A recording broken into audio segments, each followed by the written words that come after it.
Zombie apocalypse.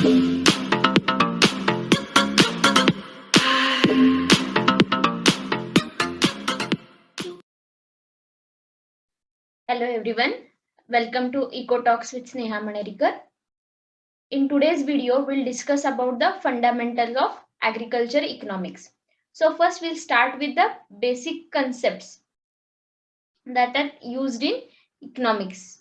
So first we'll deal with the basics, then we'll move towards in upcoming videos, we'll deal with the laws, various laws, then microeconomics, macroeconomics, production economics, like this. First we'll start with the basics and then we'll move towards the laws, different concepts of other branches of agriculture economics.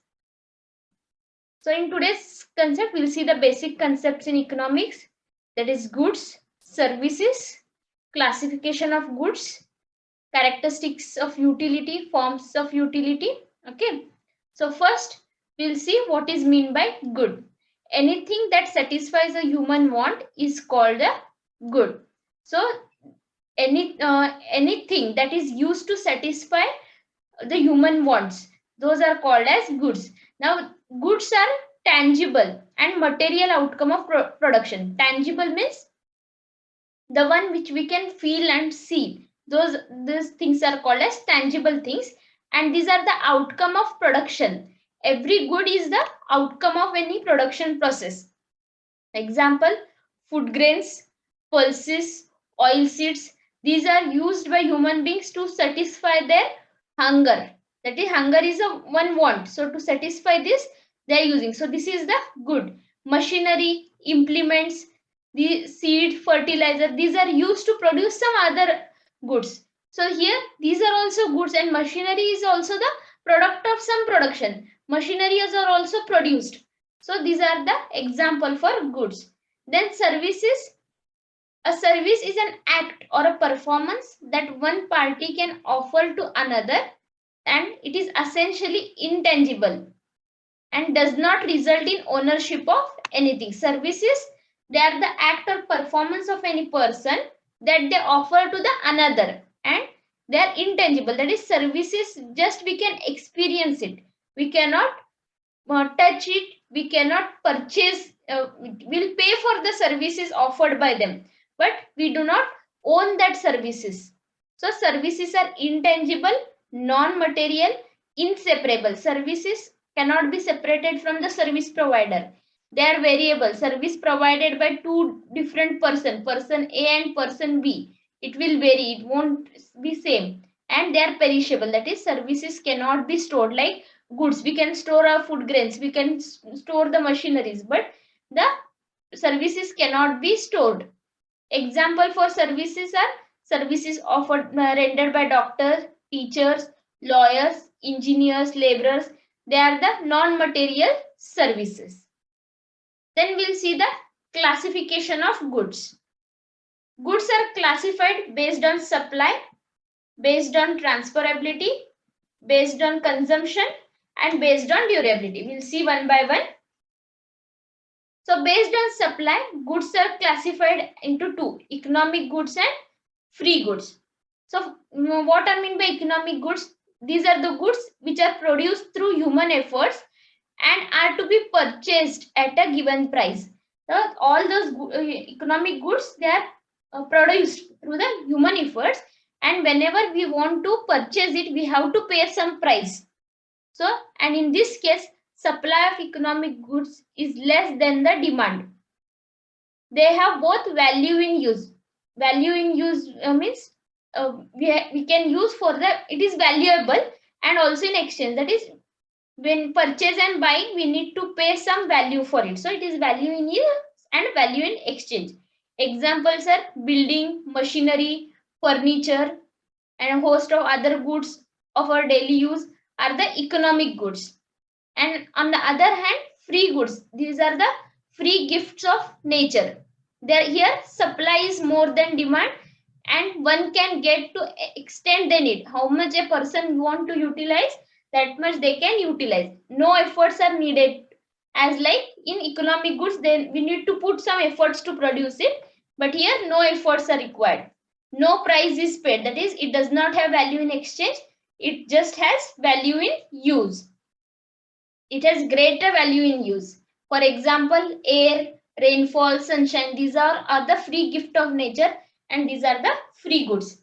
But there are certain, we can say, exceptional cases, or we can say free good can be an economic good based on the location. For example, water is free good near the canals and rivers for the consumers, and it becomes economic goods where water scarcity places. So depending on the place, the water, it has changed from free good and economic good. Likewise, sand is free good in river beds, and it becomes economic goods in the places of house construction activities. So like depending on the place, the goods can be changed into economic goods and free goods. Whenever there is value in exchange, we say that those goods are economic goods. When only there is value in use and no value in exchange, then those are the free goods. Next, we'll see based on transferability. So based on transferability, goods are classified as external goods and internal goods, main classification. Then external goods is classified as material and personal, or we can say material is also, personal is also called as non-material. Under material, we have two, transferable and non-transferable. And under personal, we have transferable and non-transferable. Again under personal, that is non-material. And under internal goods, we have non-transferable goods.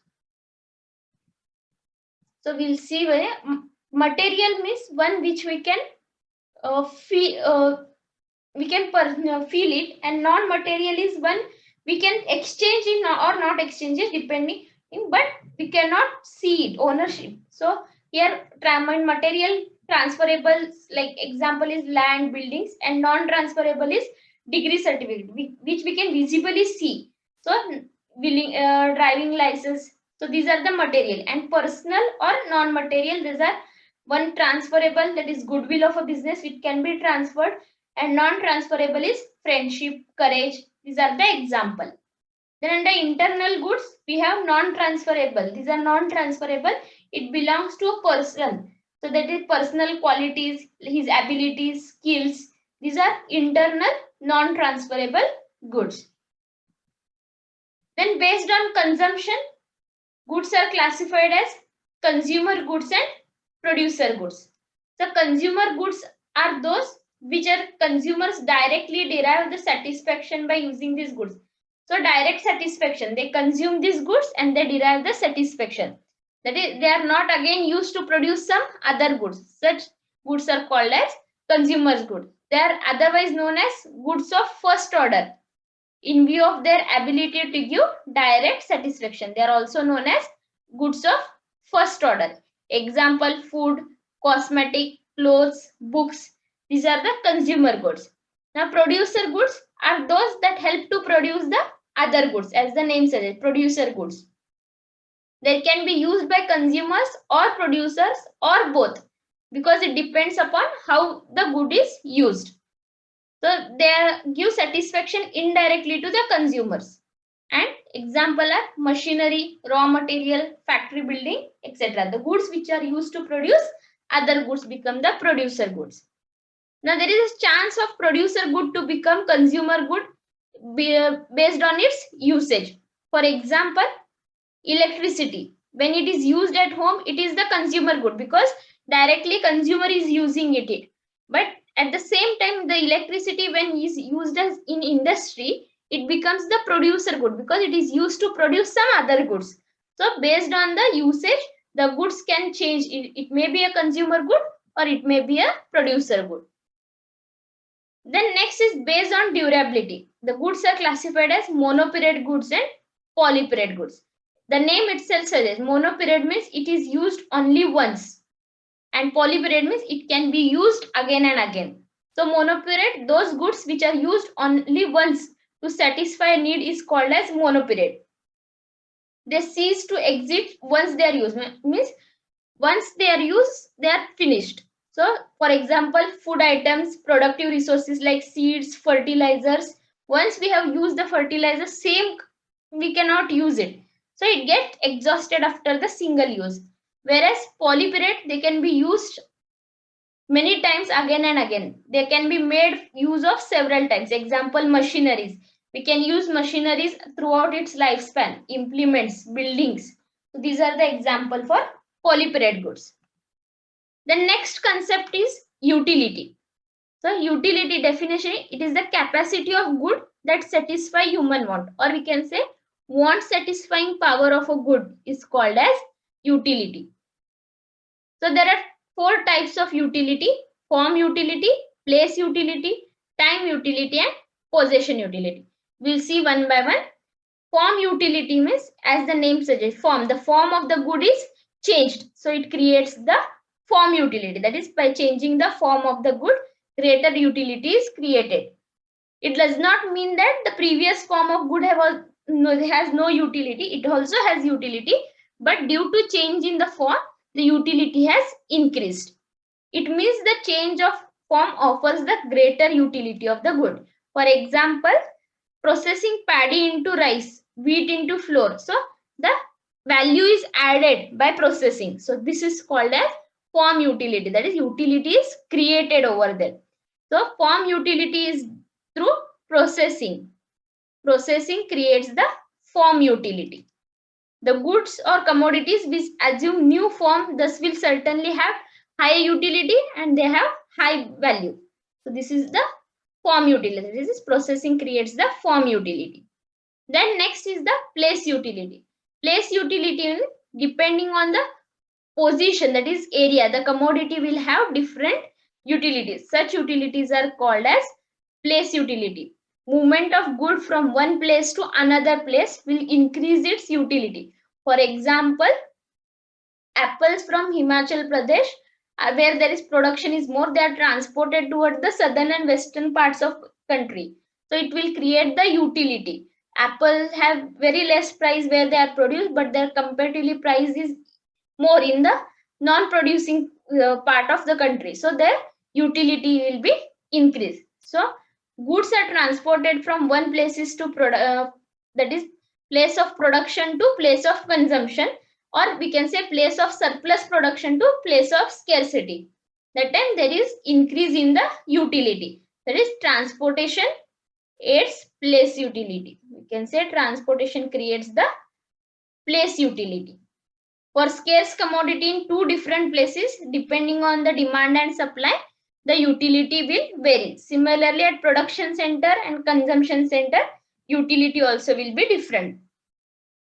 Production does not necessarily mean conversion of raw material into products. It also implies creation of place utility, since goods are made available in the areas of scarcity. So this is the place utility. Then time utility is any time lag between production and consumption of commodity, it will create the time utility. That is, through storage over a time, greater utility is created for the products. Example, during the surplus production of any crop, if we store it and we sell it during the scarcity time, so that time we'll get higher price and it will create the time utility. That is, value of goods is added over there. So storage creates time utility. Now agriculture production being season bound, but consumption is spread throughout the year. So commodities are made available to consumers when and as and when required by storing them. So this storage will create the value, and so it creates the adds to the utility, and this is called as time utility. So agriculture commodities like paddy, wheat, oilseed, pulses, they are stored to make them available for regular use of consumer throughout the year. So by doing so, higher utility is generated, and this is the time utility. Next is the possession utilities. Commodity in transaction process change hands from one person to another. That is, purchasing, exchange, buying and selling, exchange of goods. So this will also create the additional utility. So that is called as possessional. So commodities in hands of producer have some utility, and by the time it reach to consumer, the traders their utility is through the traders, their utility is increased. Such utility due to transfer of ownership, it is called as possession utility. For example, paddy in hands of producer, that is farmers will have comparatively less utility as compared to that of consumer in form of rice. Similarly, in case of fruits, vegetables, such rise in utility as commodity due to possession or due to ownership, it is called as possession and possession utility. It is created by buying and selling. Then we'll see characteristics of utility. First, it is subjective. Utility is subjective. That is, utility is not just the satisfaction by itself. It is subjective to the interest of an individual. It depends on the individual frame. Utility varies from person to person. For a commodity, it is not necessary that all the consumers have the same utility. For example, non-vegetarian food to the vegetarian. If vegetarian person, if you offer him non-vegetarian food, will have zero utility. But if you offer non-vegetarian food to non-veg person, of course he will have the greater utility towards it. So these are the example. It varies from person to person. So it is subjective. Similarly, it varies with regular smoker when compared to occasional smoker. Whenever occasional users, if there are occasional user of good, they will have greater utility than those of regular users. Second characteristic, it varies with purpose. Depending on the purpose for which commodity is used, utility also varies. For example, now utility of water, it will varies from when we use it for drinking water against when we use it for irrigation or for power generation or for any industrial use. So depending on which purpose the commodity is used, utility also varies. Then utility varies with time. That is, for a particular commodity, for a particular person at a different time period. For a same person in different time period, utility will be different. For example, for cold drinks and ice creams, we will have greater utility during summer than in winter. So for same person, for same commodity, in different times, different utility, we will have different utility. Likewise, availability of tractor gives more utility to same farmer during sowing season against the off season. During off season, the utility is zero, whereas during sowing season or harvesting time, the utility of tractor will be more. So wine stored over a time in a scientific warehouse would have higher utilities and fetch higher price. This is also an example. That is, it varies with the time. And also it varies with the ownership. Ownership of good creates greater utility from good than, that is, when it is hired. So whenever a person he has the ownership of certain goods, that will create the higher utility instead of hiring them. Example, machinery. If farmer owns his own tractor, it will give him greater utility than instead of hiring it. So it varies with the ownership. Then fifth characteristics, utility need not be synonymous with the pleasure. That means utility does not mean pleasure. Utility derived from commodity need not be associated with the pleasure for the consumer. It may give sometimes it may give pleasure. Consumption of some goods may give pleasure, but not always. So for example, consuming items of our taste, our preferences will give some pleasure. Similarly, buying of assets, it will also give the desired utility with the pleasure. But against the consumption of good is painful feeling for an individual, even though it possesses the utility. For example, a sick man, he is taking the bitter medicines. It is painful. He won't enjoy it. It is not a pleasure to take the medicine, but it is utility. It has utility because it is beneficial for him. So it is not synonymous with the pleasure. And utility does not mean satisfaction. Utility is power of good to satisfy that want, but it does not mean that it is equal to satisfaction. Utility is not equal to satisfaction. So utility is the quality of good by virtue of which individual gets satisfaction. The question of obtaining satisfaction of good depends on the consumer choice for the same. Whether it is consumer's choice to prefer that good, depending on that, the satisfaction will depend. So, utility will not be equal to the satisfaction. That's all for today's session. We'll meet with the further basic concepts of economics, and then we'll start with the basic laws of microeconomics. That from starting law of diminishing marginal utility, we'll start with law of diminishing marginal utility, and further we'll see the advanced part of microeconomics. Thank you, and don't forget to like, subscribe, and share. Thank you.